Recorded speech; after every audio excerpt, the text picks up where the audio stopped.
உலகத்தில் மக்கள் யாருக்கும் நீங்கள் அஞ்சாதீர்கள். உலகத்தில் வாழக்கூடியவர்கள் என்ன பேசுவார்களோ, அவர்கள் என்ன நினைத்துக் கொள்வார்களோ, அவர்கள் நமக்கு ஆதரவு அளிப்பார்களா இல்லையா, நமக்கு நிறைய பயம் இருக்கும்ல. உலகத்தை சார்ந்து எவ்வளவோ பல பயங்கள் இருக்குதுல்ல. சக மனிதர்கள் என்ன பேசுவார்கள், அல்லாஹ் ஒன்றை சொல்லி இருக்கிற போது, தூதருடைய வழிகாட்டுதல் ஒன்று இருக்கிற போதும் இதை கடைபிடிப்பதனால் ஏதாவது சொல்லிடுவாங்களோ, அல்லாஹ்வுக்கும் அல்லாஹ்வுடைய தூதருக்கும் மாற்றமான ஒரு நிகழ்ச்சிக்கு அழைப்பு வருகிறது, இதுல நாம கலந்து கொள்ளவில்லை என்றால் நம்ம உறவினர்கள் என்ன நினைப்பார்கள், என்ன பேசுவார்கள், என்ன மாதிரியான விமர்சனங்களுக்கு நாம உள்ளாகுவோம் என்கிற அச்சம் இருக்குதுல. அல்லாஹ் சொல்கிறான், ஃபலா தக்ஷவுன் நாஸ, மக்களுக்கு நீங்கள் பயந்து விடாதீர்கள், வக்ஷவுனி, என்னை மட்டும் நீங்கள் அஞ்சுங்கள். பயப்படுவது என்பது ஊர் உலகத்துக்கு பயப்படக்கூடாது, அல்லாஹ்விற்கு தான் பயப்பட வேண்டும். அஸ்ஸலாமு அலைக்கும் வரஹ்மத்துல்லாஹி வபரகாத்துஹு. அன்பிற்குரிய எல்லாம் வல்ல அல்லாஹ் நல்லடியார்களே, அல்லாஹ்வுடைய மாபெரும் கிருபையினால் மார்க்க தகவல்களை அறிந்து கொள்ள வேண்டும் என்கிற நன்னோக்கின் கீழ் இங்கு குழும்பி இருக்கிறோம். அல்ஹம்துலில்லாஹ். நம்முடைய எண்ணங்களுக்குரிய கூலியை அல்லாஹ் தந்தருள் புரிய வேண்டும் என்கிற பிரார்த்தனையோடு துவங்குகிறேன். இந்த நேரத்தில் தொடரட்டும் இறையச்சம் என்கிற தலைப்பு எனக்கு வழங்கப்பட்டுள்ளது. இறையச்சம் என்பது ஒரு இறை நம்பிக்கையாளருடைய வாழ்க்கையில் இன்றியமையாத ஒன்றாக இஸ்லாம் குறிப்பிடுகிறது. இறை நம்பிக்கை கொண்டிருக்கிற ஒவ்வொருவரும் தன்னுடைய வாழ்க்கையில் ஏதோ ஒரு வணக்கத்தின் போதோ அல்லது ஏதோ ஒரு சந்தர்ப்பத்தின் போதோ மட்டும் இறைவனை அஞ்சுவது இறையச்சம் ஆகாது. மாறாக இறையச்சம் என்பது இறை நம்பிக்கையாளருடைய உணர்வோடு உடலோடு ஒன்றோடு ஒன்று கலந்ததாக எல்லா நேரங்களிலேயும் இறைவன் மீது உண்டான பயம் ஒருவருக்கு இருக்க வேண்டும் என்பதை மார்க்கம் நமக்கு சொல்லித் தருகிறது. ஏன்னா அல்லாஹுவை பயப்படாத ஒரு முஸ்லிம் இருக்க முடியாது. சிறு வயதில் இருந்தே நமக்கு அதை நம்முடைய பெற்றோர்களில் இருந்து ஒவ்வொருவருமே சொல்லி ஊட்டுறாங்கல்ல, நாம இந்த தவறை செய்து விடக்கூடாது, பொய் பேசக்கூடாது, அல்லாஹ் நம்மை தண்டித்து விடுவான் என்கிற அச்சமூட்டல் என்பது சிறு பிள்ளைகளிலிருந்தே நமக்கு ஊட்டப்படுகிறது. அந்த இறை அச்சம்தான் நம்முடைய இந்த உலக வாழ்க்கையிலேயும் நம்மை ஒழுக்க சீலர்களாக நடைபோட வைத்துக் கொண்டிருக்கிறது. மறுமையிலேயும் பெரும் பாக்கியத்தை பெற்றுத்தர இருக்கிறது என்றால் இந்த இறையச்சம் அதுல மிக முக்கியமான ஒரு அடிப்படை என்பதை மார்க்கம் பல இடங்கள்ல நமக்கு சொல்லி காட்டுகிறது. இதில் ஒரு இறை நம்பிக்கையாளருக்கு இறையச்சம் என்பது எவ்வளவு மிக முக்கியமானது அப்படின்னு பார்த்தா, அல்லாஹ் திருமறை குர்ஆனில் குறிப்பிடுகிற உபதேசங்கள் அதை மிக ஆழமாக நமக்கு அதனுடைய முக்கியத்துவத்தை நமக்கு சொல்லி காட்டுவதை பார்க்க முடியுது. அதில் அல்லாஹ் சொல்கிறான், ஃபலா தக்ஷவுன் நாஸ வக்ஷவுனி, உலகத்தில் மக்கள் யாருக்கும் நீங்கள் அஞ்சாதீர்கள். உலகத்தில் வாழக்கூடியவர்கள் என்ன பேசுவார்களோ, அவர்கள் என்ன நினைத்துக் கொள்வார்களோ, அவர்கள் நமக்கு ஆதரவு அளிப்பார்களா இல்லையா, நமக்கு நிறைய பயம் இருக்கும்ல. உலகத்தில் நம்ம வாழ்க்கை எப்படி போக போகுதோ, நம்முடைய எதிர்காலத்தை நாம எப்படி கடக்க போகிறோம், முதிய வயதை நம்மை பாதுகாப்பதற்கு ஆள் இருப்பார்களா இல்லையா, நாளைக்கு நமக்கு உணவு கிடைப்பதற்கு நம்முடைய தொழில் மந்தமாக இருக்குதே, எப்படி நாம கொண்டு செல்ல போகிறோம், நம்மை நம்பி குடும்பம் இருக்கிறதே, உண்மையில் நாம காப்பாற்ற கூடிய ஒரு பலம் நமக்கு அதற்கான வருமானம் இருக்குமா என்று உலகத்தை சார்ந்து எவ்வளவோ பல பயங்கள் இருக்குதுல்ல. இப்படி ஒவ்வொரு மனிதர்களுக்கும் பல்வேறு விதமான பயம் இருக்கிறது. அதை தாண்டி ஒவ்வொரு மனிதனுமே சக மனிதர்கள் என்ன பேசுவார்கள் என்பது எப்படி ஒரு மனிதன் நிலை தடுமாறி போவதற்கு அவனுக்கு அடிப்படையாக அமைகிறது என்றால், அல்லாஹ் ஒன்றை சொல்லியிருக்கிற போது, தூதருடைய வழிகாட்டுதல் ஒன்று இருக்கிற போதும் கூட இதை கடைபிடிப்பதனால் நாம உலகத்தில் ஏதாவது சொல்லிடுவாங்களோ, அல்லாஹ்வுக்கும் அல்லாஹ்வுடைய தூதருக்கும் மாற்றமான ஒரு நிகழ்ச்சிக்கு அழைப்பு வருகிறது, இதுல நாம கலந்து கொள்ளவில்லை என்றால் நம்ம உறவினர்கள் என்ன நினைப்பார்கள், என்ன பேசுவார்கள், என்ன மாதிரியான விமர்சனங்களுக்கு நாம உள்ளாகுவோம் என்கிற அச்சம் இருக்குதுல. அல்லாஹ் சொல்கிறான், ஃபலா தஹ்ஷவுன் நாஸ, மக்களுக்கு நீங்கள் பயந்து விடாதீர்கள், வஹ்ஷவுனி, என்னை மட்டும் நீங்கள் அஞ்சுங்கள் என்று. எப்படி இறைவனை தவிர்த்து நாம் வேறு யாரிடத்திலையும் கையேந்தி விடக் கூடாதோ, இறைவனுக்கு மட்டும் நாம் இறைவனுடைய தகுதியை கொடுத்து நாம பல இடங்கள்ல எப்படி நடந்து கொள்கிறோமோ, பயப்படுவது என்பது ஊர் உலகத்துக்கு பயப்படக்கூடாது, அல்லாஹ்விற்குத்தான் பயப்பட வேண்டும் என்கிற இறையச்சத்தை இந்த ஈமானோடு தொடர்புபடுத்தி மார்க்கம் நமக்கு சொல்லித் தருவதை பார்க்கிறோம். இறைவனை அஞ்ச வேண்டும், இறைவனை பயப்பட வேண்டும் என்கிற வார்த்தை திருமறை குர்ஆன்ல நீங்க பார்த்தீங்கன்னா தக்வா என்றும், அல்லாஹ் ஹஷியத் யஹ்ஷா என்கிற வார்த்தை பதத்திலையும் இன்னும் சில வார்த்தை பதத்திலையும் திரும்ப திரும்ப திருமறை குர்ஆன் எடுக்க நீங்க பார்க்கலாம். இந்த இறையச்சம் என்கிற அத அல்லாஹ் வெறும் முஸ்லிம்களை நோக்கி மட்டும், முஃமின்களை நோக்கி மட்டும் இறைவன் குறிப்பிடல. நீங்க சரியாக நாம பார்க்கிற போது பொதுவான மனித குலத்தை இறைவன் அழைத்து பேசுகிற போதும் கூட யா அய்யுஹன் நாஸ் என்று இறைவன் அழைத்து, அவர்களுக்கும் இத்தகு ரப்பக்கும் உள்ளதி ஹலகக்கும் மின் நஃப்ஸி வாஹிதா, உங்களை எல்லாம் ஒரே ஒரு ஆத்மாவில் இருந்து படைத்தானே அந்த இறைவனை நீங்கள் அஞ்சுங்கள் என்கிற அந்த இறை அச்சத்தை இறைவன் வெறும் முஃமின்களுக்கான அழைப்பாக இல்லாமல் ஒட்டுமொத்த மனித குலத்தையும் நோக்கி இறைவனை பயப்படுங்கள். அதுதான் நீங்கள் இஸ்லாத்தை ஏற்பதற்கு முன்னால், ஈமான் கொள்ளுவதற்கு முன்னால் இறைவனை அஞ்சி, எது இறைவன் என்கிற புரிதல் அப்போதான் ஏற்படும். நம்முடைய வாழ்க்கை எப்படி இருக்க வேண்டும், எப்படி இருந்துவிடக் கூடாது என்கிற புரிதல் அப்போதுதான் ஏற்படும் என்பதால ஒட்டுமொத்த மனித குலத்தையும் இறைவன் அழைத்து சொல்லுவதை பார்க்கிறோம். இன்னும் சொல்ல போனா, ஒரு முஸ்லிமாக இருக்கிற ஒரு காரணத்தினால் ஒருவர் சிறந்தவராக ஆகிட முடியாது. அல்லாஹ்விடத்தில் சிறந்தவர் என்று திருமறை குர்ஆன் சொல்லி காட்டுகிற போது அல்லாஹ் சொல்லுகிறான், இன்ன அக்ரமக்கும் இந்தல்லாஹி அத்காக்கும். ஏதோ முஸ்லிம் பெயர் வைத்துவிட்டு இவருடைய நடவடிக்கைகள்லாம் வேறு ஒன்றாக இருக்கும். இறைவனுக்கு அஞ்சாமல் இவருடைய செயல்பாடுகளை அமைத்துக் கொண்டிருப்பார். ஆனா உண்மையில் அல்லாஹ்விடத்தில் ஒருவர் சிறந்தவர் என்றால், இறைவனிடத்தில் எந்த பாரபட்சமும் இல்லை. மனுஷ மத்தியில எல்லாரும் இறைவனுக்கு முன்னால் சமம். பணக்கார ஏழை இறைவன் தானே கொடுக்கிறான். கருப்பு வெள்ளை, இந்த நாட்டை சார்ந்தவன் இந்த நாட்டை சார்ந்தவன் என்கிற எந்த பாகுபாடும் இறைவனுக்கு முன்னால் ஒரு மனிதனை இறைவன் அப்படி எடை போட்டு விட மாட்டான். ஆனா அல்லாஹ் மனிதர்களில் சிறந்தவர்களாக இறைவன் சொல்லக்கூடிய குறிப்பிடக்கூடியவர் யார் அப்படின்னா, திருமறை குர்ஆன் குறிப்பிடுகிறது, அத்காக்கும், உங்களில் இறையச்சம் உடையவர்கள் தான் உங்களில் சிறந்தவர்கள், அவர்கள்தான் உங்களில் கண்ணியமிக்கவர்கள். அல்லாஹ்வுடைய தூதரிடத்தில் கேட்கும் பொழுது கூட அல்லாஹ்வுடைய தூதர் அதைத்தான் சொன்னார்கள். நபிகள் நாயகம் ஸல்லல்லாஹு அலைஹி வஸல்லம் அவரிடத்தில் கேட்கப்படுகிறது, மன் அக்ரமுன் நாஸ், மக்களிலேயே கண்ணியமானவர்கள் யார் என்று அல்லாஹ்வுடைய தூதரிடத்தில் கேட்கப்பட்ட போது நபிகள் நாயகம் ஸல்லல்லாஹு அலைஹி வஸல்லம் அவர்கள் சொல்கிறார்கள், கால அத்காஹும், அவர்களில் இறை அச்சமுடையவர்கள் தான். யாருக்கு இறை அச்சம், இறைவன் மீதுண்டான பயம் இருக்கிறதோ அவர்கள்தான் உங்களில் கண்ணியவான்கள் என்று சொல்வதை பார்க்கிறோம். இப்ப இந்த இறை அச்சம் நமக்கு எப்போதாவது இருக்கத்தான் செய்யுது. சில நேரங்கள்ல இருக்கிறது, சில நேரங்கள்ல நம்மிடத்தில் அதுல குறை ஏற்படுகிறது, இல்லாமல் போகிறது, அதுல பலவீனம் ஏற்படுகிறது. ஆனா இந்த இறை அச்சம் எப்படி இருக்க வேண்டும், உண்மையில் இறைவனை எப்படி பயப்பட வேண்டும் என்று இறைவன் சொல்லி காட்டுகிற போது, யா அய்யுஹல்லதீன ஆமனு, நம்பிக்கை கொண்டவர்களே, இத்தகுல்லாஹ ஹக்க துகாத்திஹ், இறைவனை அஞ்ச வேண்டிய முறைப்படி அஞ்சிவிடுங்கள்.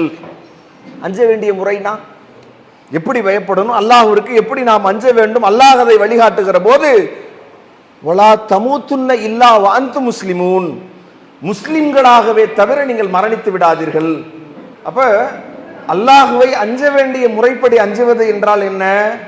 வலா தமூத்துன்ன இல்லா வ அன்தும் முஸ்லிமூன், முஸ்லிம்களாகவே தவிர நீங்கள் மரணித்து விடக்கூடாது. இப்ப இன்னைக்கு நாம இறையச்சத்தோடு இருக்கிறோம். இந்த இறையச்சம் என்பது நமக்கு ஏற்பட்டதனால தான் நம்ம தொழுகிறோம், இறையச்சத்தினால்தான் நோன்பு நோக்கிறோம், இறையச்சத்தினால்தான் மனதுக்கு நம்ம வந்த மாதிரி மனோ இச்சைப்படி மனம் போன போக்கில் நாம் நடந்து கொள்ளாம இப்படித்தான் நடக்க வேண்டும், வட்டி வாங்கக்கூடாது, வரதட்சணை கூடாது, இன்னென்ன தவறான காரியங்கள்ல நாம் நம்ம ஈடுபடுத்திக் கொள்ள கூடாது என்கிற எண்ணம் நமக்கு ஏற்படுது. இப்ப இப்படியான ஒரு சூழல் என்பது உண்மையில் இறைவனை அஞ்ச வேண்டிய முறை என்ன அப்படின்னா, இந்த இறையச்சம் என்பது ஏதோ ஒரு இடத்தில் தேங்கி நின்று விடக்கூடாது. ஏதோ ஒரு வணக்கத்தின் போது மட்டும் நம்மிடத்தில் இருந்துவிட்டு மற்ற நேரங்களில் இறைவன் மீது உண்டான பயத்தை நாம விட்டுவிடக்கூடாது. ஒலா தமூத்துன்ன இல்லா வாந்து முஸ்லிமூன், முஸ்லிம்களாகவே தவிர நாம் மரணிக்காத வரை இந்த இறை அச்சம் என்பது தொன்று தொட்டு நம்முடைய வாழ்க்கை முழுக்க மரணத்தை அடைகிற காலம் வரைக்கும் நம்மிடத்தில் இருக்க வேண்டும் என்கிற ஒரு அடிப்படைய இந்த குர்ஆனுடைய வசனம் நமக்கு சொல்கிறது. அப்ப இறைவனை நாம் பயப்படுகிறோம் என்றால், இறைவன் மீது நாம் அச்சம் கொள்கிறோம் என்றால், அது ஏதோ ஒரு குறிப்பிட்ட ஒரு நேரமோ குறிப்பிட்ட ஒரு வணக்கத்தின் போதோ மட்டும் இருப்பதற்கு கூடாது. நம்முடைய வாழ்க்கை முழுக்க மரணத்தை நாம் அடைகிற வரைக்கும் இறைவன் மீது உண்டான பயம் நம்மிடத்தில் இருக்க வேண்டும் என்பதைத்தான் இந்த வசனம் சொல்கிறது.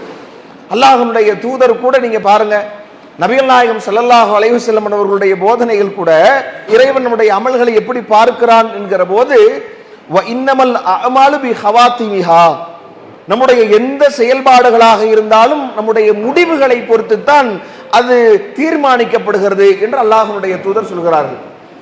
முடிவு எப்படி இருந்துச்சு, கடைசி வரைக்கும் நம்முடைய நிலை எப்படி இருந்தது, நம்முடைய இறுதி நேரம் எப்படி அமைத்துக் கொண்டோம். நல்லா இருந்தாங்க, சிறு வயதுல நல்ல நல்ல தக்வாவுடைய ஆள், நல்ல இறையச்சத்தோடு இருப்பார், நல்ல செயல்பாடுகள் அவரிடத்துல இருக்கும். கொஞ்சம் அந்த காசு பணம் வந்தோட ஆளுடைய நிலையே தலைகீழ். சின்ன பிள்ளையில நல்லா இருந்தார், அவருக்கு ஏதோ இந்த படிப்பு கல்வி என்று இப்படி பள்ளிக்கூடத்திற்கு போய் அவருடைய கல்லூரி படிப்புகள் என்று போகும் பொழுது அவர் எந்த வணக்க வழிபாடுகளும் அவரிடத்துல இல்லை, அவருடைய நிலையே தலைகீழ் என்கிற மாதிரி சொல்றாங்கல்ல. இன்னைக்கு நாம் அன்றாடம் கேள்விப்படுறோம்ல, ஏதோ ஒரு காலகட்டம் இளைஞராக இருக்கிற போது அவரிடத்தில் இருந்த துடிப்பு கொஞ்சம் முதுமையில் இல்லை, வெளிநாடு போறதுக்கு முன்னாடி சரியா இருந்தாலும் அதற்கு பிறகு அவருடைய நிலை தலைகீழ் என்று சொல்கிறார்களே. இது மாதிரியான ஒரு நிலை நம்மிடத்தில் ஏற்பட்டு விடக்கூடாது. நாம் மரணம் வரைக்கும் நம்மிடத்துல இந்த நிலை தொடர வேண்டும், இறையச்சம் என்பது தொடர்ந்து நம்மிடத்தில் இருக்க வேண்டும் என்பதை இவ்வளவு அல்லாஹ்வுடைய தூதருடைய வழிகாட்டுதலும் நமக்கு சொல்லி காட்டுவதை பார்க்கிறோம். நபிகள் நாயகம் ஸல்லல்லாஹு அலைஹி வஸல்லம் அவங்க எந்த அளவுக்கு இதை சொல்றாங்கன்னா, ஒரு மனிதர் பார்ப்பதற்கு சொர்க்கவாசிகளுடைய எல்லா செயல்பாடுகளையும் அவர் செய்து வருவார். ஆனா உண்மையில் அவர் எப்படி இருப்பார் அப்படின்னா, ஏதோ ஒரு இறுதி நேரத்தில் அவர் ஒரு தீமையை செய்து நரகவாதியாக ஆகிவிடலாம். அவர் தொடர்ச்சியாக நரகவாதிகளுடைய செயல்பாடுகளை செய்து கொண்டிருக்கலாம். இறுதியில் ஒரு பெரும் நன்மைக்குரிய காரியத்தை செய்து மரணம் அவரை தழுவ அவர் பெரும் சொர்க்கவாசியாக மாறிவிடலாம். உங்களுடைய இறுதி நேரத்தில் கவனத்தோடு இருங்க. கடைசி நேரம் என்பது எதுவென்று தெரியாது. அல்லாஹ் மரணத்தை எப்போது வேண்டுமானாலும் ஏற்படுத்துவான். அந்த நேரத்திற்கு ஒரு மரணத்தை பயந்து வாழுகிற ஒரு முஸ்லிம், இறை அச்சம் என்பது ஒவ்வொரு நொடியும் அவருக்கு இருந்து கொண்டே இருக்க வேண்டுமே ஒழிய ஏதோ ஒரு நேரத்தோடு முடிந்து விடக்கூடாது, தொடர வேண்டும் என்பதை அல்லாஹ்வுடைய தூதருடைய வழிகாட்டுதலை நாம பார்க்கிறோம். இன்னும் அல்லாஹ் இந்த அளவிற்கு சொல்கிறான், இந்த இறைவனுடைய பார்வை என்பது, இந்த அல்லாஹ் பார்ப்பதே அந்த இறை அச்சத்தை தான் என்பதை நபிகள் நாயகம் ஸல்லல்லாஹு அலைஹி வஸல்லம் அவர்களும் பல இடங்கள்ல சொல்றாங்க. அல்லாஹ்வுடைய தூதர் ஒரு உபதேசம் செய்கிற போது அத்தக்வா ஹாஹுனா, நபி அவர்கள் சொல்கிறார்கள், இறை அச்சம் என்பது இங்கே இருக்கிறது என்று தன்னுடைய கையை தன்னுடைய நெஞ்சை நோக்கி காண்பித்து 3 முறை அல்லாஹ்வுடைய தூதர் சொல்கிறார்கள். இறை அச்சம் என்பது இங்குத்தான் இருக்கிறது என்பது அல்லாஹ்வுடைய தூதர் சொன்னதோடு மாத்திரமல்லாமல் நபிகள் நாயகம் ஸல்லல்லாஹு அலைஹி வஸல்லம் அவங்க பல உபதேசங்களின் போது சொல்கிறார்கள், இன்னல்லாஹ லா யன்துரு இலா சுவரிக்கும் வ அம்வாலிக்கும், அல்லாஹ் உங்களுடைய தோற்றங்களை பார்ப்பதில்லை, உங்களுடைய செல்வங்களை பார்ப்பதில்லை, இறைவன் பார்ப்பது வலாக்கின் யன்துரு இலா குலூபிக்கும் வ அமாலிக்கும், உங்களுடைய உள்ளங்களில் இறையச்சம் இருக்கிறதா, அந்த உள்ளத்தையும் உங்களுடைய அதன் மூலமாக வெளிப்படுகிற செயல்பாடுகளை தான் இறைவன் பார்க்கிறான் என்று அல்லாஹ்வுடைய தூதர் ஸல்லல்லாஹு அலைஹி வஸல்லம் அவர்கள் சொல்வதை பார்க்கிறோம். இறை அச்சம் என்ன? தக்குவா இருக்கணும், இறைவன் மீது பயம் இருக்கணும். அப்படின்னா அது எப்படி நம்மை வழிகாட்டணும்? உண்மையில் நாம் இறையச்சவாதிகளாக இருக்கிறோமா என்று நம்மை உரைசி பார்ப்பதற்கு அந்த அடிப்படைய மார்க்க பின்னணியில பார்க்கிறோம்.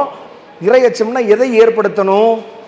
எந்த காரியத்தை செய்வதாக இருந்தாலும் இது அல்லாஹ் காட்டி தந்ததா, இறைவன் சொன்னபடி அதை செய்கிறோமா என்கிற பயம் இருக்கணும். இந்த பயம் நம்ம எப்படி வழிகாட்டணும்னா, எப்பேற்பட்டாவது நாம நன்மைகளை செய்து சொர்க்கத்திற்கு செல்லணும்.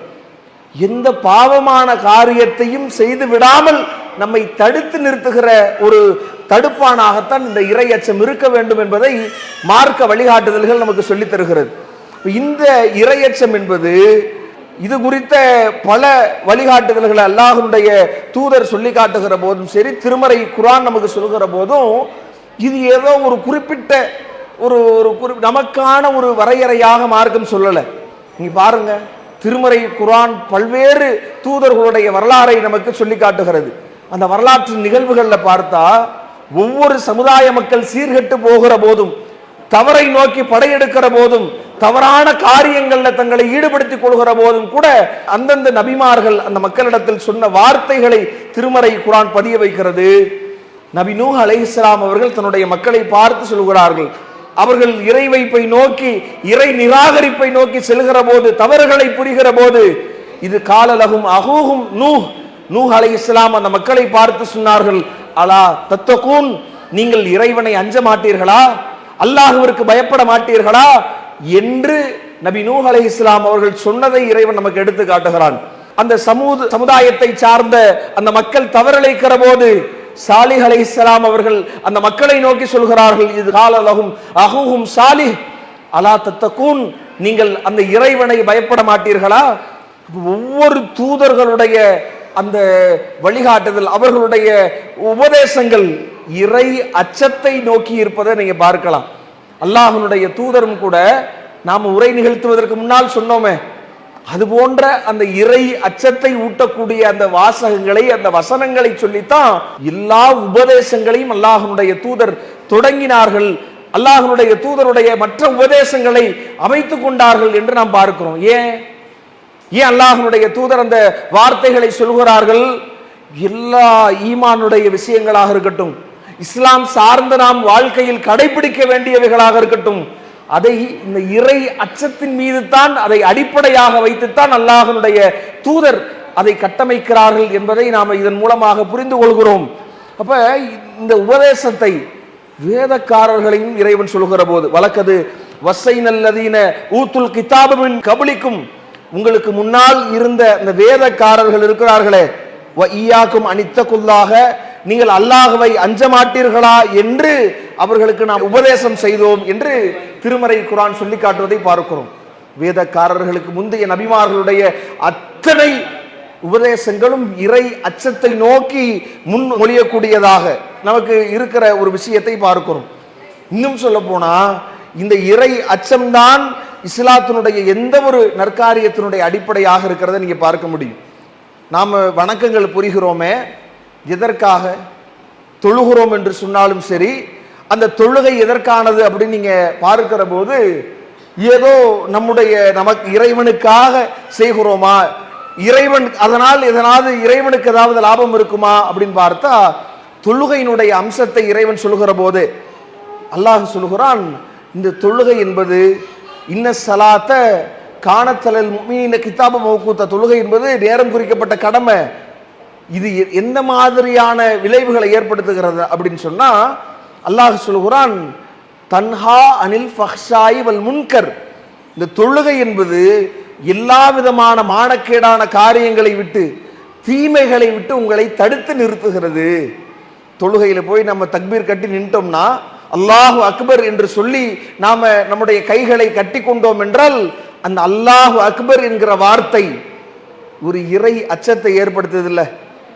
அப்ப ஒரு முக்கியமான ஒரு தொலைபேசி அழைப்பு வந்தால் எடுக்க மாட்டோமே, பல்வேறு நிகழ்வுகள் நம்மை சுற்றி நடக்கிறது, பல்வேறு விஷயங்கள் நம்மை சுற்றி நடந்து கொண்டிருக்கலாம். எது நடந்தாலும் அந்த தொழுகை முடிகிற வரை உணவு நாம இருந்தோம், சாப்பிட குடிக்காம இருந்தோம், பேசாம இருந்தோம், சிரிக்காம இருந்தோம், இவ்வளவு தடைகளை யாருமே இல்லை என்றாலும் கூட அல்லாஹ் நம்மை பார்க்கிறான் என்கிற அச்சத்தோடு அந்த தொழுகையில் நின்றோமே, இந்த அச்சத்திற்குரிய பயிற்சி களம்தான் அந்த தொழுகை. இதே போல ஒரு தொழுகையாளி மானக்கேடான காரியத்தில் ஈடுபட தயங்குவான். அல்லாஹ் பார்க்கிறான் என்கிற உணர்வை ஒரு 5 வேளை தொழுகையில் அவன் கற்கிற போது, அதற்கு பயிற்சி பெறுகிற போது, இந்த பயிற்சி என்பது அவனுடைய சுய வாழ்க்கையில், சொந்த வாழ்க்கையில், அவனுடைய ஒவ்வொரு அணுகுமுறையிலும் வெளிப்படும். பேச்சில் இறைவனை பயப்படுவான், செயலில் இறைவனை பயப்படுவான், அவனுடைய வியாபாரத்தில் இறைவனை பயப்படுவான், குடும்பத்தில் நடந்து கொள்வதில் இறைவனை பயப்படுவான். இப்பேற்பட்ட அச்சத்தை அவனுக்கு ஏற்படுத்தி அந்த தொழுகை அவனை பக்குவப்படுத்தும். அதை கொஞ்சம் ஒரு நாளைக்கு ஒரு முறை என்று இல்லாமல் 5 வேளை ஒரு குறிப்பிட்ட நேரங்களுக்கு ஒரு முறை அவனை திரும்ப திரும்ப திரும்ப அல்லாஹ்விற்கு பயப்பட வேண்டும். அல்லாஹ் இருக்கிறான், அல்லாஹ்விற்கு பயந்து அதுல நாம் நிற்க வேண்டும் என்கிற அந்த உணர்வை, அச்ச உணர்வை புதுப்பித்துக் கொள்வதற்கான ஒரு வழிதான் தொழுகை என்றால், வணக்கம்தான் தொழுகை என்றால், இதற்குத்தான் தொழுகை. நம்முடைய வாழ்க்கையை சீரமைத்துக் கொள்வதற்கு, நம்முடைய வாழ்க்கையை ஒழுக்கமான வாழ்க்கையாக மாற்றிக் கொள்வதற்கு. அப்ப இப்ப ஏற்பட்ட வணக்கத்தை இஸ்லாம் வழிகாட்டுவதை பார்க்கிறோம். நோன்பு நோக்கிறோம் எதற்கு? அல்லாஹ் அதை குறித்து சொல்கிற போதும் கூட, யா அய்யுஹல்லதீன ஆமனு குத்திப அலைக்குமுஸ் ஸியாம் கமா குத்திப அலல்லதீன மின் கப்லிக்கும் லஅல்லக்கும் தத்தகூன்.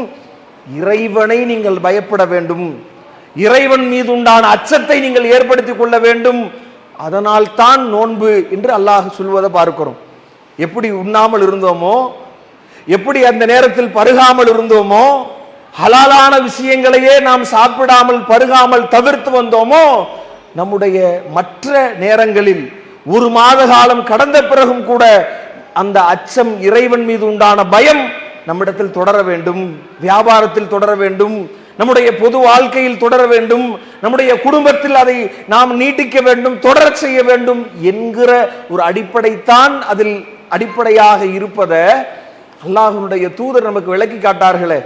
மல்லம் யதா கவுல ஸூரி ஃபல் அமலபிஹி ஃபலைஸ லில்லாஹி ஹாஜத்தன் அன் தஆமஹு வ ஷராபஹு.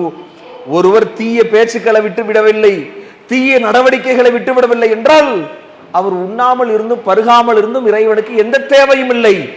பசித்திருப்பதனால் அல்லாஹ்விற்கு லாபம் இல்லை, நீ தாகித்திருப்பதனால் அல்லாஹ்விற்கு எந்த ஒரு பெரிய ஒரு நலன் போவது கிடையாது. நீங்கள் உங்களை சீர்திருத்திக் கொள்ளணும். நான் கடந்த நாட்களை விட என்னை சீர்திருத்திக் கொண்டிருக்கிறேன், என்னை சீரமைத்திருக்கிறேன் என்கிற மாற்று முயற்சிக்காகத்தான் நோன்பு என்றால், நம்முடைய எந்த வணக்கத்தை எடுத்தாலும் அப்படித்தான் மார்க்கம் சொல்லி இருக்கிறது. நீங்க எந்த வணக்கத்தை எடுத்துக்கங்க, ஹஜ்ஜாக இருக்கட்டும், அல்லாஹ்விடத்தில் போய் உன்னை தவிர வேறு யாரும் இல்லை என்பதை உணர்த்தி நம்முடைய பாவங்களை எல்லாம் இறைவனிடத்தில் கோரி மன்னிப்பு கேட்டு நம்மை மீண்டும் அன்று பிறந்த பாலகனை போன்று நம்மை மாற்றி அந்த பாவங்களில் இருந்து நம்மை நீக்கிக் கொள்ள வேண்டும், அந்த பாவங்களில் இருந்து நம்மை சீரமைத்துக் கொள்ள வேண்டும் என்பதனால் தான் ஹஜ் என்றால். இப்படி ஒவ்வொரு வணக்கத்தினுடைய பின்னணியிலேயும் இறை அச்சம் என்பதுதான் அடிப்படையாக இருக்கிறத நீங்க பார்க்கலாம். இறையச்சத்தை தவிர்த்து நம்முடைய அமல்கள் இல்லை, இறையச்சத்தை தவிர்த்து ஒரு முஸ்லிமனுடைய வாழ்க்கை இல்லை என்கிற அளவிற்கு மார்க்கம் அதை வலியுறுத்துகிறது என்றால், உண்மையில் நாம் இன்றைக்கு இறையச்சவாதியாக இருக்கிறோமா என்பதை யோசிச்சு பாருங்க. அதை ஒவ்வொரு கணமும் நாம் நம்மை நாமே உரசி பார்த்து கொண்டே இருக்க வேண்டும்.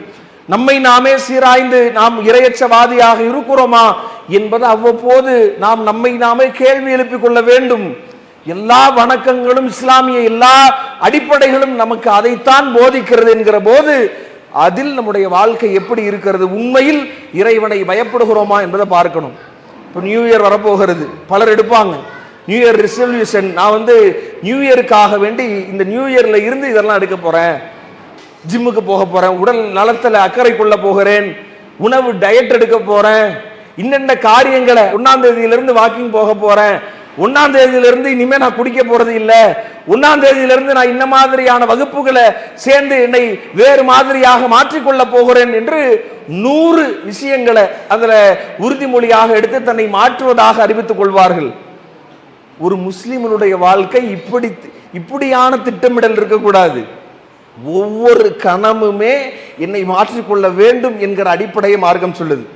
நாமளும் ரமலான் வருது பார்த்துக்குவோம், ரமலான்ல இருந்து திருந்தி தொழுகை எடுத்துக்குவோம், ரமலான் வருது அதிலிருந்து நாம் நம்மை சீர் செய்து கொள்வோம், ரமலான் வருகிற போது இந்த பாவ செயல்களிலிருந்து விடுபடுவோம், ரமலான் வந்ததோடு நாம் வட்டி விஷயங்களை கைவிட்டு விடுவோம், இன்னும் காலம் இருக்கிறது இந்த தவறிலேயே அதுவரை தொடர்ந்து கொள்வோம் என்கிற நிலை நம்மிடத்தில் ஒரு முஸ்லீமினிடத்தில் இருந்துவிடக் கூடாது என்பதை பல விஷயங்கள் நமக்கு சுட்டி காட்டுது.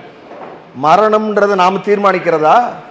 இப்போது மரணிக்க போகிறோம் என்பதை யாராவது உலகத்தில் சொல்ல முடியுமா? அல்லாஹ்வுடைய தூதரால் சொல்ல முடியுமா? வானவர்களால் அதை தெரிந்து கொள்ள முடியுமா?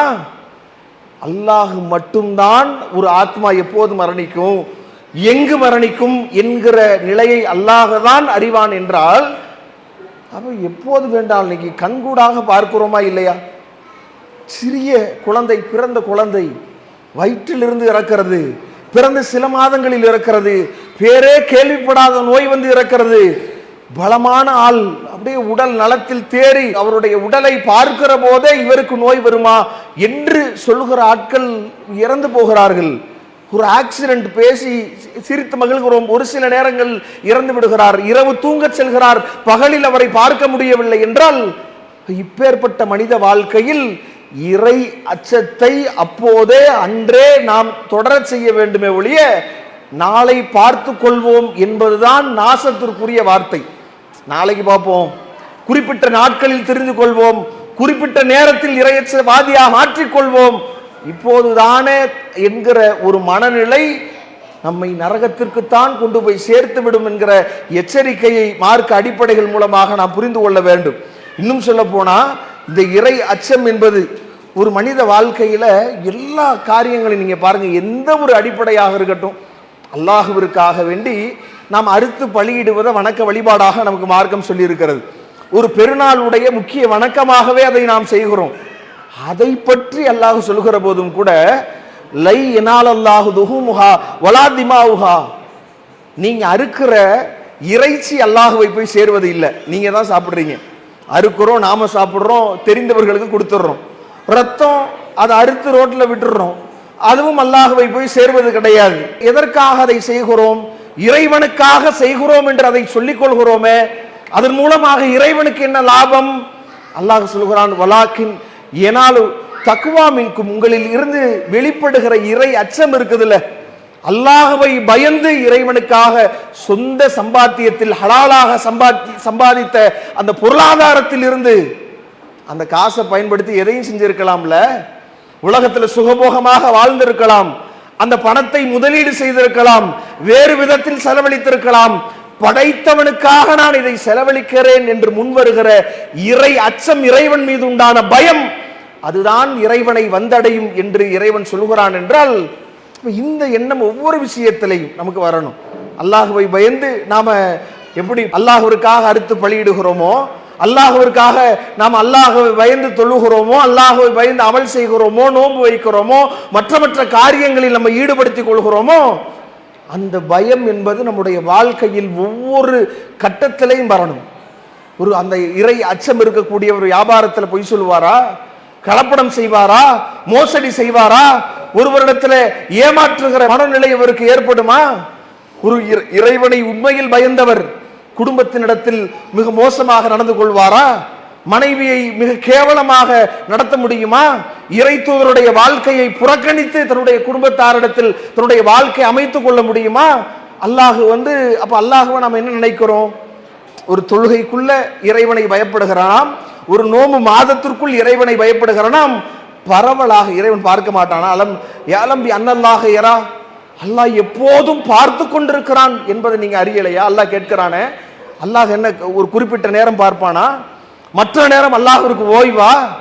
அப்ப அல்லாஹ் அந்த அகிலத்தை படைத்த இரட்சகன் எப்போதும் நம்மை பார்த்து கொண்டிருக்கிறான் என்கிற போது, அந்த இறை அச்சம் என்பது நம்மிடத்தில் தொடர வேண்டுமே ஒழிய, அது நம்மிடத்தில் மிளிர்ந்து கொண்டே இருக்க வேண்டுமே ஒழிய, வளர்ந்து கொண்டு போக வேண்டுமே ஒழிய, எப்போதும் அதற்கு முடிவு இல்லை. அதை முடித்து கொள்ளக்கூடாது, அதில் சருகிவிடக்கூடாது, அதை நிறுத்தி கொள்ளக்கூடாது என்கிற வழிகாட்டுதலை நாம திருமறை குரானிலேயும் நபிமொழிகளிலேயும் பல இடங்களில் பார்க்கிறோம். இன்னும் சொல்ல போனா, இதுல நம்மிடத்துல அல்லாஹ்வுடைய தூதர் இரையச்சவாதி என்கிற பெயரில் சிலர் செய்கிற விஷயங்கள் அல்லாஹ்வுடைய தூதர் விமர்சிக்கிறாங்க. கொஞ்சம் எக்ஸ்ட்ரீமா போறது, அதை இஸ்லாம் விரும்பல. இறைவனை பயப்படணும், இறைவனை அஞ்சணும்னா இஸ்லாம் ரொம்ப எளிய மார்க்கம். உங்க தொழுகையில, உங்க வணக்கத்தில், அன்றாட வாழ்க்கையில் நீங்கள் செய்வதில் இறைவனை அஞ்சுவதை தாண்டி நமக்கு அப்படியே நீங்க தொழுகையிலே கடங்க, நீங்க வணக்க வழிபாடுகள்ல இருங்க, குடும்பத்தில் நீங்கள் ஈடுபட வேண்டாம், நீங்கள் உலகத்தில் எந்த ஒரு வணிகமோ வியாபாரமோ அதெல்லாம் வேண்டாம் என்கிற ஒரு நிலைப்பாட்டை மார்க்கம் சொல்லல. அல்லாஹ்வுடைய தூதரிடத்துல ஒரு 3 பேர் நபிகள் நாயகம் ஸல்லல்லாஹு அலைஹி வஸல்லம் மனைவிமார்களிடத்துல வர்றாங்க. வந்து அதுல 3 பேர் ஒவ்வொரு விஷயங்களை சொல்றாங்க. அதுல நான் இனி இரவெல்லாம் உறங்க மாட்டேன், தொழுது கொண்டிருப்பேன் அப்படின்னு ஒருத்தர் சொல்றார். காலமெல்லாம் நோன்பு வைக்க போகிறேன் என்று ஒருத்தர் சொல்கிறார். மற்றும் ஒருவர் நான் பெண்களை இனிமேல் திருமணம் செய்யவே மாட்டேன் என்று ஒருவர் சொல்கிறார். அப்ப அல்லாஹ்வுடைய தூதர் உங்கள யார் அப்படி சொன்னது என்று கேட்டுவிட்டு சொல்கிறார்கள், உங்களில் இறைவனை அஞ்சுவதில் நான் தான் மிகைத்தவன். அல்லாஹ்வுடைய தூதர் தான் எல்லாரையும் விட இரையச்சவாதி. ஏன்னா அல்லாஹ்வுடைய தூதர் இறைவனிடத்திலிருந்து செய்திகளை பெறுகிறார்கள். இறை அச்சத்தை நமக்கு பயிற்றுவிக்கிற முதன்மை பொறுப்புதாரியாக அவர் இருக்கிற போது அல்லாஹ்வுடைய தூதர் சொல்கிறார்கள், உங்களில் இறைவனை அஞ்சுகிறவர்கள் நான் முதன்மையானவன். நான் தூங்குகிறேன், சொல்லுகிறேன், ஒரு நாள் நோன்பு வைத்திருக்கிறேன், நோன்பை விட்டு விடுகிறேன், நானும் திருமணம் முடித்திருக்கிறேன். இப்படி ஒரு நிலை உங்களிடத்தில் ரொம்ப எக்ஸ்ட்ரீமாகவும் போயிட வேணாம். உலகத்தில் சரியான முறையில் நீங்கள் நடந்து கொண்டு ஒவ்வொரு அந்த உலக செயல்பாடுகளின் போதும் அல்லாஹ் பார்க்கிறான் என்கிற உணர்வும் அல்லாஹும் அவனுடைய தூதரும் காட்டி தந்த வகையில் நாம் செயல்பட வேண்டும் என்கிற எண்ணமும் ஒருவருக்கு இருக்க வேண்டுமே ஒழிய இந்த உலகத்தையே மறந்துடணும், உலகத்தையே விட்டுவிட்டு மறுமைக்காகவே நாம நம்முடைய எல்லா செயல்பாடுகளையும் அமைத்துக் கொள்ளணும் என்பதையும் இஸ்லாம் சொல்லல. அப்ப அல்லாஹ்வுடைய தூதர் அதையும் நமக்கு தெளிவுபடுத்துவதை பார்க்கிறோம். இன்னும் உண்மையில் நாம இந்த இறை அச்சம் இருக்குதுல்ல, இது பல்வேறு விதத்தில் ஒரு மனித வாழ்க்கை மேம்படுத்துது. இறை அச்சம் என்பது இந்த உலகத்திலேயும் சரி இறைவனுடைய நெருக்கத்தை நமக்கு ஏற்படுத்துவதாக திருமறை வசனங்கள் சொல்கிறது. வத்தகுல்லாஹ, நீங்கள் அல்லாஹ்வை அஞ்சுங்கள், வஅலமு அன்னல்லாஹ மஅல் முத்தகீன், இறையச்சவாதிகளோடு இறைவன் இருக்கிறான். இறைவனோடு இருக்கிற, இறைவனுடைய உதவியை அடைகிறவர்களாக யார் இருக்க முடியும்? ஒரு இறையச்சவாதி தான் இருக்க முடியும் என்று திருமறை குர்ஆன் குறிப்பிடுகிறது. இன்னல்லாஹு யுஹிப்புல் முத்தகீன், அல்லாஹ்வுடைய நேசத்திற்குரியவர்களாக யார் இருக்க முடியும்? இறைவனுடைய நேசத்திற்குரியவராக யார்? அல்லாஹ்வுடைய இறை நேசர் என்று இன்னைக்கு யார் யாரையோ சொல்றாங்க. இவர் அல்லாஹ்வுடைய நேசர், இவர் அவுலியா என்று யாரையோ, நாம ஊர் பேர் தெரியாதவரை, நாம பார்த்திராத, நாம் அறிந்திருக்காத, அங்கதான் இருந்தாரா என்று எந்த ஒரு அதிகாரப்பூர்வமான தகவல் இல்லாத யாரையோ சொல்கிறார்கள். ஆனால் நீங்கள் நான் அனைவரும் இறைவனுக்கு விருப்பத்திற்குரியவர்களாக மாற வேண்டுமா? அதற்கான வழி அல்லாஹ் சொல்கிறான், இன்னல்லாஹ யுஹிப்புல் முத்தகீன், அல்லாஹ் முத்தகீன்களை, இறைவனை அஞ்சக்கூடியவர்களை நேசிக்கிறான் என்று இறைவனுடைய இந்த வார்த்தைகளை பார்க்கிறோம். அப்ப இப்படியான பல விஷயங்கள்ல அல்லாஹுவை யார் அஞ்சுகிறார்களோ அவர்களுக்கு அல்லாஹ்வுடைய உதவியும் அன்பும் கிடைக்கிறது, அல்லாஹ் நம்மோடு இருக்கிறான் என்கிற விஷயங்களை நமக்கு திருமறை குர்ஆன் குறிப்பிடுவதை பார்க்கிறோம்.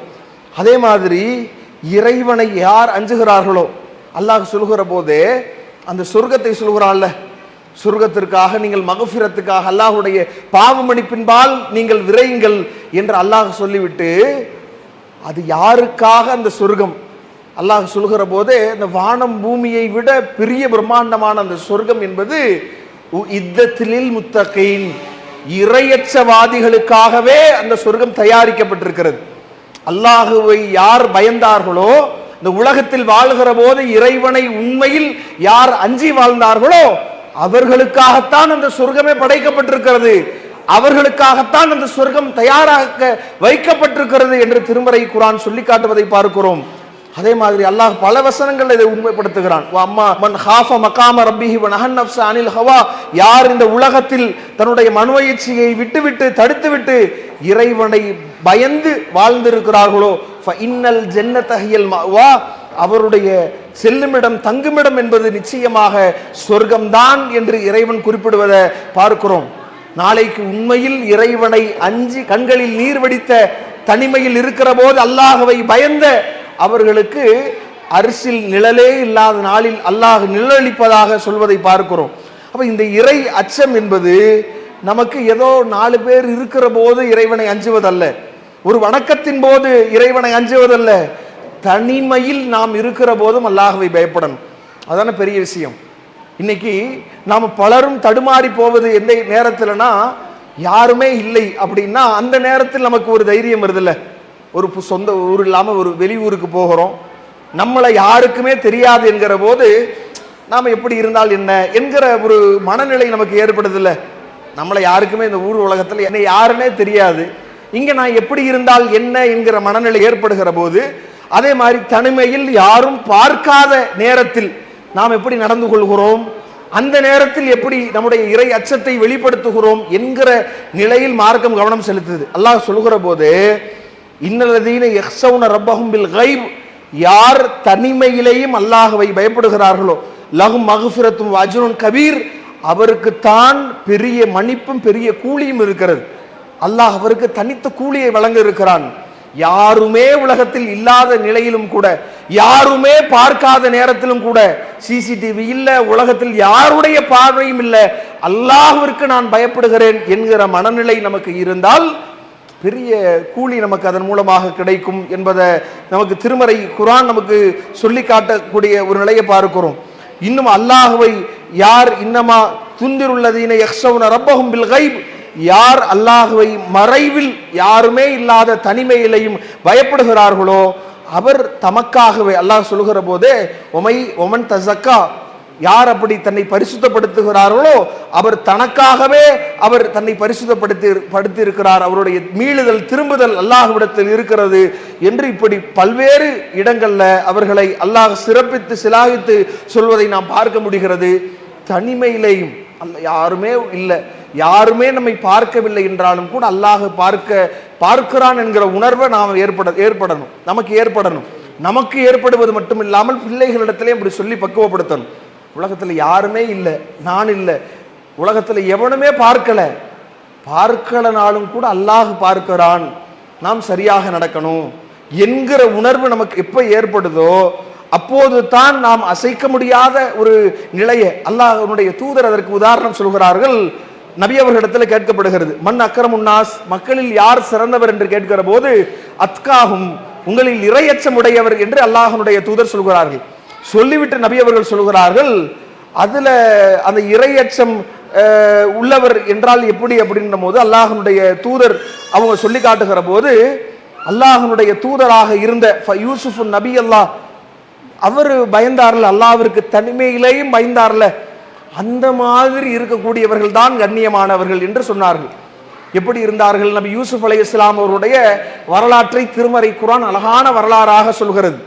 அவர் பெரிய அழகர், அவரை பார்த்து மற்ற பெண்கள் எல்லாம் வழிதவறி போகிற அளவிற்கு ஒரு பெரும் அழகராக இருந்த அவரை தன்னுடைய சொந்த எஜமானி தவறுக்கு அழைக்கிற போது அந்த நேரத்திலும் கூட யாருமே பார்க்கவில்லை, யாருமே உலகத்தில் அதை காணவில்லை என்றிருந்தாலும் கூட மஆதல்லாஹ், அல்லாஹ்விடத்தில் நான் பாதுகாப்பு தேடுகிறேன் என்று சொல்லி அவர் எதை காட்டி அச்சப்படுத்தினாரோ, அந்த சிறைச்சாலை என்பது எனக்கு இந்த சபலத்தை விட மிக சிறந்தது என்று சொன்னாரே, சிறைச்சாலை எனக்கு பரவாயில்லை, சிறைச்சாலையில் கடப்பது எனக்கு பரவாயில்லை, இறைவன் தடுத்த காரியத்தில் நான் ஈடுபட மாட்டேன் என்று அங்கு எப்படி அதிலிருந்து விலகி சிறைச்சாலையிலேயே தன்னுடைய வாழ்க்கையில் பெரும்பகுதியை கழித்தாரோ அது அல்லாஹ்வுடைய தூதர் சொல்லி காட்டுகிறார்கள்.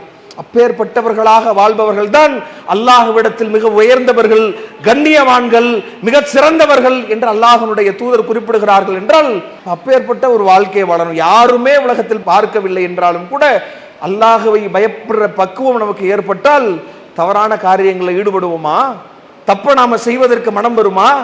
நம்ம இப்படி இறை அச்சத்தை சார்ந்து ஒரு சில பயான் நிகழ்ச்சிகள் இருக்கும் பொழுதோ, தொழுகையில் ஈடுபடுகிற போதோ, குர்ஆனை படிக்கிற போதோ, சில அறிவுரைகளை கேட்கிற போதோ மட்டும் இறையச்சம் நமக்கு பொங்கி வழிகிற அந்த நேரத்தில், மற்ற நேரத்தில் நீங்க பார்த்தீங்க அப்படின்னு சொன்னா அல்லாஹ் மீது உண்டான பயம், மறுமை மீது உண்டான பயம் தளர்ந்து நம்முடைய செயலை உண்மையில் அதனுடைய நிலை அறியாமல் நாம் தவறி விடுகிறோமே, தடமாறி விடுகிறோமே, யோசித்து பார்க்க வேண்டும். யாருடைய உள்ளமும் எப்பேற்பட்ட நிலையிலும் தடுமாறலாம். எவ்வளவு பேருடைய வரலாற்றை திருமறை குர்ஆனும் நபிமொழிகளும் நமக்கு சொல்லி காட்டுகிறது. உயர்ந்த நிலையில் இருந்த எவ்வளவோ பேர், அல்லாஹ்வுடைய தூதர் சொன்னார்கள்ல, இன்னமல் அமாலு பி ஹவாத்தின், ஒவ்வொருவருடைய எந்த ஒரு மனிதனுடைய முடிவு நிலையை பொறுத்துத்தான் அவருடைய வாழ்க்கை தீர்மானிக்கப்படுகிறது என்றார்களே. ஒரு அற்புதமான உதாரணத்தை அல்லாஹ்வுடைய தூதர் காட்டினார்கள். ஒரு போர்க்களத்தில் குஸ்மான் என்கிற ஒரு நபர் அப்படியே படைக்கு மத்தியில் ஊடுருவி எல்லாரையும் விட மிக சிறந்த ஒரு முறையில் போரிடுகிறார். அங்கு இருக்கிற பலரை அவர் கொன்று வீழ்த்துகிறார். எந்த அளவிற்குனா நபித்தோழர்கள்லாம் பேசிக் கொள்கிறார்கள், இவரை போன்று இன்றைக்கு யாருமே போரிடவில்லை என்று பேசிக் கொண்டிருக்கிற போதே அல்லாஹ்வுடைய தூதர் சொல்கிறார்கள், இவர் நரகவாதி, இவர் நரகவாசி என்று அல்லாஹ்வுடைய தூதர் சொல்கிறார்கள். இதனாலே பல நபித்தோழர்களுக்கு குழப்பம். நம்ம எல்லாரையும் விட இவர்தான் சிறந்தவராக இன்றைக்கு நம்முடைய மனித பார்வையில் ஒருவர் இருக்கிறார் என்கிற போது இவரை அல்லாஹ்வுடைய தூதர் எப்படி சொன்னார்கள், ஏன் அப்படி சொன்னார்கள் என்று அவருக்கு பின்னாடியே போறாங்க. ஏன்னா இவர் உயிரை விட்டால் உலகத்தில் இருக்கிற அமல்களிலேயே சிறந்ததாக இருக்கிற ஜிஹாத், இறைவனுக்காக உயிர் நீத்தவராக உயர்ந்த இடத்தை அடையக்கூடிய ஒருவரை, அதை நோக்கி பயணிக்கக்கூடிய ஒருவரை பார்த்து அல்லாஹ்வுடைய தூதர் நரகவாசி என்று சொன்னார்களே என்று அவர் நிற்கிற போது நிற்கிறார்கள், போகிற போது போகிறார்கள். இப்படியே அவரை பின்தொடர்கிற போது எல்லா ஆயுதங்களாலும் அவர் கீறி கிழிக்கப்படுகிறார்.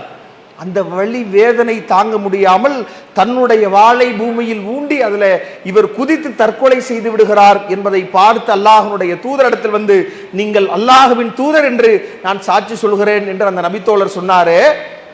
அப்ப எந்த நேரத்தில் யார் வேண்டுமானாலும் எப்பேற்பட்ட ஒரு மனமாற்றத்தை அடைந்து விடலாம். அதனால்தான் ஒரு அல்லாஹ்வுடைய தூதரிடத்தில் கேட்கப்படுது, விதி தொடர்பான சில விஷயங்களை கேட்கிறார்கள். அல்லாஹ்வுடைய தூதரே, எல்லாமே நமக்கு முன்பாகவே தீர்மானிக்கப்பட்டு விட்ட காரணத்தினால நாம் அப்படியே எதிலையும் ஈடுபடாம அப்படியே இருந்துடலாமா? விதி என்பது அல்லாஹ் ஏற்கனவே தீர்மானித்தது தான் நடக்குது. அதனால நாம பாட்டுக்கு வெறுமனே எப்படி இருந்தாலும் நமக்கு தீர்மானித்தபடி நாம் நடந்து விடுவோம் அல்லவா, நம்ம சும்மா இருந்துடலாமா என்று கேட்கிற போது அல்லாஹ்வுடைய தூதர் பதில் சொல்லுகிறார்கள், அப்படி கிடையாது. யார் நீங்கள் நன்மையை நோக்கி நீங்க பயணிக்கிற போது அதுல அந்த சொர்க்கம் என்பது உங்களுக்கு, அதை நோக்கி நீங்க உங்களுடைய பயணம் எளிதாகும். நீங்கள் தீமையை செய்கிற அந்த நேரத்தில் தீமையை நோக்கி உங்களுடைய பாதை எளிதாக்கப்படும் என்று அல்லாஹ்வுடைய தூதர் பதில் சொன்னார்களே. அப்ப எந்த ஒரு கட்டத்திலையும் இந்த பின்னாடி பார்த்து கொள்வோம், பின்னாடி நம்மை சீரமைத்துக் கொள்வோம், சரி செய்து கொள்வோம், நம்முடைய உள்ளத்தை பலப்படுத்திக் கொள்வோம் என்கிற மனநிலையை விட்டொழித்து விட்டு இன்றைக்கே இறையச்சத்தை உடையவர்களாக மாறிவிட வேண்டும். எப்போதும் அதிலிருந்து அதற்கு விதிவிலக்கல்ல, விடுமுறை அல்ல. இறையச்சத்திலிருந்து நாம் என்றைக்கும் அதிலிருந்து வெளியேறி நகர்ந்து நிற்க முடியாது. ஒரு முஃமினுடைய வாழ்க்கையில் பின்னி பிணைந்த ஒரு உணர்வு இறையச்சம் என்பதை மறந்துவிடக் கூடாது என்கிற எண்ணற்ற பல உபதேசங்களை நம்மால் பார்க்க முடிகிறது. அல்லாஹ்வுடைய தூதர் அதுல தானும் சரி நபித்தோழர்களுடைய வாழ்க்கையும் பார்க்கிறோம். நபிகள் நாயகம் ஸல்லல்லாஹு அலைஹி வஸல்லம் அவங்க அதை எந்த அளவிற்கு தன்னுடைய வாழ்க்கையில் கடைபிடித்தார்கள் அப்படின்னா, நபிகள் நாயகம் ஸல்லல்லாஹு அலைஹி வஸல்லம் அவங்க ஏழ்மையில் இருக்கிற போது நபி அவங்க கடந்து போகிற போது ஒரு பேரித்தம்பழத்தை கீழே பார்க்கிறார்கள். பார்த்ததோடு ரசூலுல்லாஹி ஸல்லல்லாஹு அலைஹி வஸல்லம் அவங்க சொல்கிற வார்த்தை, லௌலா அன் தகூன சதக்கத்தன் ல அகல்தஹா, இது மட்டும் சதக்காவுடைய பொருளாக இல்லை என்றால், இது தர்ம பொருளாக இல்லாமல் இருந்திருந்தால், ஏன்னா ரசூலுல்லாஹ்வுக்கு சந்தேகம் ஏற்பட்டு விட்டது, கீழே கிடக்கிற பொருள் ரொம்ப ஒரு பொருள் மதிப்பு உடையது கிடையாது, அதை எடுத்து யார் வேண்டுமானாலும் சாப்பிட்டு கொள்ளலாம். சின்னதா கீழே ஒரு பொருள் கிடக்குது, நாம் அறிவிப்பு செய்கிற அளவிற்கு தங்கமோ வெள்ளியோ கிடையாது, பெரிய பொருள் கிடையாது, விலை மதிப்பற்ற ஒரு பொருள், அது விட்டுட்டு போனோம்னால வீணா போயிடும். அப்ப எடுத்து அதை சாப்பிட்டு கொள்ளலாம், பிரச்சனை இல்லை. அதை அல்லாஹ்வுடைய தூதர் சொல்கிறார்கள், இது சதக்கா பொருளா இருந்தா இல்லாமலும் இருக்கலாம், அதற்கும் வாய்ப்பு இருக்கிறது. சதக்கா பொருளாக இருந்து விடுமோ என்பதனால் அதை நான் சாப்பிடாமல் விட்டுவிட்டேன் என்கிற மனநிலையை அல்லாஹ்வுடைய தூதர் இருந்தார்கள் என்றால், நமக்கு அதில் பாடம் நடத்திவிட்டு செல்கிறார்கள் என்றால், இப்போ எப்பேற்பட்ட ஒரு உன்னத வாழ்க்கையை வாழ்ந்திருக்கிறாங்க யோசித்து பாருங்கள். இன்னைக்கு நாம பொது பொருளை பயன்படுத்துவதாக இருக்கட்டும், இது மாதிரியான இறை அச்சம் நம்மிடத்தில் இருக்கிறதா? இது மாதிரியான பயம், இது தவறானதாக இருந்தால் என்கிற ஒரு பார்வையாவது நமக்கு இருக்குதா? யோசிச்சு பாருங்க.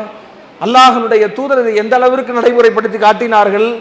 நபிகள் நாயகம் ஸல்லல்லாஹு அலைஹி வஸல்லம் அவர்கள் இறைவன் மீது உண்டான பயம், யாரும் நபி அவர்களை கேள்வி கேட்டுவிட முடியாது. அப்பேற்பட்ட நிலையில் உயர்ந்த பொறுப்பை நபி அவர்கள் தான் அங்கு மன்னராக இருந்தாலும் கூட நபி அவர்களுடைய அச்சம் எப்படியானதாக இருந்தது? நபி அவர்கள் ஒரு முறை அஸ்ர் தொழுகை முடித்ததோடு விரைவாக நபி அவர்கள் வழக்கத்துக்கு மாறாக எழுந்து செல்கிறார்கள். இதை பார்த்து கொண்டிருந்த நபி அவர்கள் ஏன் இப்படி விரைவாக சென்றார்கள் என்று கேட்கிற போது நபிகள் நாயகம் ஸல்லல்லாஹு அலைஹி வஸல்லம் அவர்கள் சொல்லுகிற வார்த்தை, நான் மக்களுக்கு பொதுமக்களுக்கு சேர வேண்டிய சில பேரித்தம்பழங்கள் என்னிடத்தில் இருந்தது. அப்ப அதை நான் பங்கிட்டு கொடுப்பதற்காக சில நேரங்கள் கொஞ்சம் நேரம் கூட என்னிடத்திலேயே அது இருப்பதை நான் விரும்பவில்லை. அதை மக்களுக்கு பங்கிட்டு கொடுத்து விட வேண்டும் என்பதற்காக நான் விரைந்து சென்றேன் என்று அல்லாஹ்வுடைய தூதர் பதில் சொல்கிறார்கள் என்றால், எப்பேற்பட்ட இறைவன் மீது உண்டான பயம், அச்சம்! யாரும் கேள்வி கேட்க முடியாது, யாரும் அதை அறிந்து வைத்திருக்கவில்லை என்றாலும் கூட அல்லாஹ்விற்கு நான் பயப்படுவேன் என்கிற எண்ணம் அல்லாஹ்வுடைய தூதர் அப்படி வழிகாட்டி சென்றிருக்கிறார்களே, நம்மிடத்தில் அப்படி இருக்கிறத யோசிச்சு பாருங்க. அதே மாதிரி நபித்தோழர்களுடைய பலருடைய நிலை, தவறுகளை ஒப்புக்கொள்கிற மனநிலையை பார்த்தீங்க அப்படின்னு சொன்னா, அல்லாஹ்வுடைய தூதர் எப்படி வழிகாட்டினார்களோ அதுல இருந்து மாறி தடுமாறி பல்வேறு விதமான பெரும் பாவங்களில் தங்களை ஈடுபடுத்திக் கொண்டாலும் கூட, மாயிஸ் என்கிற நபித்தோழர் தான் தவறு செய்யக்கூடாத ஒரு தவறை செய்து விடுகிறார், விபச்சாரம் செய்து விடுகிறார். அல்லாஹ்வுடைய தூதரிடத்தில் வந்து அதை முறையிடுகிறார்.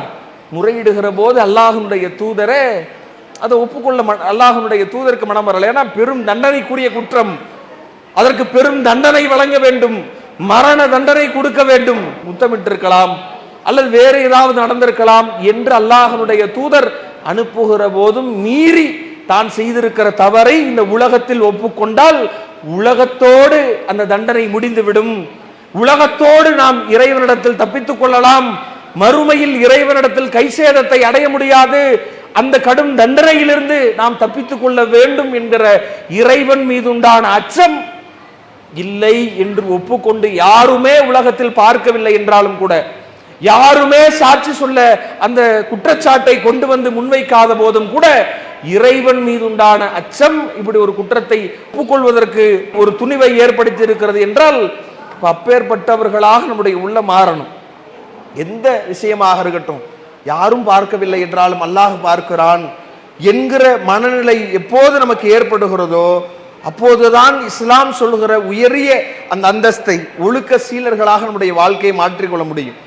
அதை நாம பழகுவதோடு இல்லாமல் நம்முடைய பிள்ளைகளுக்கு ஏதோ வார்த்தைகளாக உபதேசங்களாக செய்வது எந்த பலனும் இல்லை. ரசூலுல்லா வெறும் வார்த்தையாக சொல்லிவிட்டு தன்னுடைய வாழ்க்கையில் அதை கடைபிடிக்க தவறி இருந்தால் சஹாபாக்களிடத்தில் இந்த மாற்றம் ஏற்பட்டிருக்காது. அப்ப நாம் நம்முடைய பிள்ளைகளுக்கு சொல்லித் தருவதோடு இல்லாமல், இறையச்ச பாடத்தை எடுப்பதோடு இல்லாமல் அதற்கான பயிற்சிகளை நம்மிடத்திலிருந்தே தொடங்கணும். யாருமே இல்லாத போதும் கூட அல்லாஹ்வை பயப்படணும். சரி, அப்பா இல்லை அதனால நாம இது யாரிடத்திலையும் அப்பா அதனால சொல்லிடக்கூடாது, எதையாவது ஒன்று செய்வோம்னு செஞ்சிடக்கூடாது. அதே மாதிரி அம்மாட்ட சொல்லாதன்னு கணவர்கள் ஏதாவது ஒன்றை செய்துட்டு பொய் சொல்வது, இறைவனை பயந்து அவர்கள் நடக்க வேண்டிய நாளைய தலைமுறைகளை நாமே அவர்களுடைய வாழ்க்கையை சீரழிவை நோக்கி கொண்டு சென்று விடக்கூடாது. சின்னஞ்சிறிய விஷயங்களாக இருந்தாலும் அல்லாஹ் பார்க்கிறான் என்கிற உணர்வை இப்ப நாம நினைக்கிறோம்ல, ஒரு இடத்துல சிசிடிவி ஒர்க் ஆகுதோ இல்லையோ, சிசிடிவியால் கண்காணிக்கப்படுகிறீர்கள் அப்படின்னு எழுதி ஒட்டினாலே ஒரு ஆட்டோமேட்டிக்கா மனித மனம் என்ன வருது, நம்ம சும்மா எதையாவது ஒன்று செஞ்சா கூட ஏற்கு மாறா அதுல பதிவாயிருச்சுன்னா நம்மளை கூப்பிட்டு கேள்வி கேட்டுருவாங்களேன்றதுனால ஒரு ஒழுங்கு நிலை ஏற்படுது இல்லை. சும்மா இருக்கு ஒன்றும் இல்லை அப்படின்னா நம்ம எப்படி வேணாலும் இருக்கலாம். இங்கே சிசிடிவியால கண்காணிக்கப்படுறீங்கன்னு ஒண்ணுமே இல்லாம பொம்மை கேமரா வச்சாலும் கூட ஒரு மனிதனுடைய நடவடிக்கை மாறுகிறது என்றால் எப்போதும் அந்த அகிலத்தினுடைய இரட்சகனாகிய அல்லாஹ் பெரும் ஆற்றல் மிக்க இறைவன், அவன் நம்மை அரிசிலமர்ந்து எப்போதும் பார்த்து கொண்டிருக்கிறான் என்கிற உணர்வு நமக்கு எப்போதும் இருக்க வேண்டும். அதுதான் இந்த உலகத்தில் நம்மை ஒழுக்க சீலர்களாக, ஒழுக்கமிக்கவர்களாக உயரிய இடத்திற்கு கொண்டு போய் சேர்க்கும் என்பதை மறந்துடக்கூடாது. இன்னும் சொல்ல போனா பல்வேறு வழிகாட்டுதல் இஸ்லாமிய மார்க்கம் நமக்கு அல்லாஹ்வின் மீது உண்டான அந்த பயத்தை மார்க்கம் எந்த அளவிற்கு நமக்கு சொல்லி காட்டுகிறது அப்படின்னா, நபிகள் நாயகம் ஸல்லல்லாஹு அலைஹி வஸல்லம் அவர்கள் பிரார்த்தனையாகவே அதை செய்தார்கள். இறைவன் மீதுண்டான அந்த அச்சத்தை பயத்தை ஏற்படுத்திக் கொள்ள வேண்டும் என்பதை நபி அவர்கள் பிரார்த்தனையாகவே கேட்டார்கள். அல்லாஹும்ம இறைவா இன்னி அஸ்அலுகல் ஹுதா, உன்னிடத்தில் நேர்வழியை கேட்கிறேன், உன்னிடத்தில் இறை அச்சத்தை கேட்கிறேன், வல் அஃபாஃப வல் கினா, உன்னிடத்தில் நான் சுய கட்டுப்பாடையும் தன்னிறைவையும் கேட்கிறேன் என்று இறைவனிடத்தில் அல்லாஹ்வினுடைய தூதர் பிரார்த்தனை செய்பவர்களாகவே இருந்திருக்கிறார்கள் என்றால் எப்பேற்பட்ட ஒரு உயர்ந்த உணர்வு என்பதை மறந்துவிடக் கூடாது. அந்த உணர்வு மிக்கவர்களாக இறை அச்சம் என்பது இஸ்லாத்தினுடைய எல்லா விஷயங்களிற்கான அடிப்படை என்பதை உணர்ந்து நம்முடைய வணக்கங்களாக இருக்கட்டும், நம்முடைய எந்த செயல்பாடுகளாக இருக்கட்டும், ஒரு முஸ்லிமனுடைய அனைத்து செயல்பாடுகளுமே இறை அச்சத்தின் மீது கட்டமைக்கப்பட்டதாக இருக்க வேண்டும். இறைவனை பயந்து நம்முடைய எல்லா செயல்பாடுகளையும் அமைத்துக் கொள்ள வேண்டும். அப்படி அமைத்துக் கொள்கிற நல்வாய்ப்பை இறைவன் நம் அனைவருக்கும் தந்தல் புரிவானாக என்று கூறி முடிக்கிறேன். வாஹிரு தஅவானா அல்ஹம்துலில்லாஹி ரப்பில் ஆலமீன். அல்லாஹு அக்பர், அல்லாஹு அக்பர்.